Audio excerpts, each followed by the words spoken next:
విలువలేని వాళ్ళ దగ్గరికి వెళ్తూ పదే పదే అవమానపడే బదులు కొన్ని బంధాలను వదిలించుకోవడమే మంచిది. జీవితంలో ఎవరినైనా క్షమించండి, కానీ మీ సహాయం తీసుకుని మళ్ళీ మిమ్మల్నే వెన్నుపోటు పొడిచే వాళ్ళను మాత్రం ఎప్పటికీ క్షమించకండి. నా జీవితంలో నేను చాలా కోల్పోయాను. నాకు ఇష్టమైనవన్నీ కోల్పోయాను. ఇష్టమైన వారికి కూడా నేను ఇప్పుడు భారమైపోయాను. జీవితంలో సంతోషంగా ఉండాలంటే కారులు, బంగ్లాలు ఉండవలసిన అవసరం లేదు.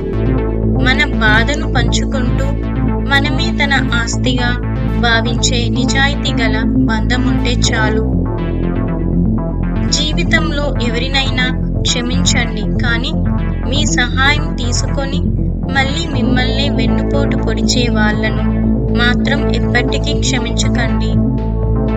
మనలో మనకు పలకరింపులు లేకపోతే అనుబంధాలు ఉండవు. ఒకరిని ఒకరు గౌరవించుకోకపోతే ప్రేమలుండవు. నమ్మకం అనేది లేకపోతే ఒకరితో ఒకరు ఉండలేరు. మనమంటే విలువలేని వాళ్ళ దగ్గరికి వెళ్తూ పదే పదే అవమానపడే బదులు కొన్ని బంధాలను వదిలించుకోవడమే మంచిది.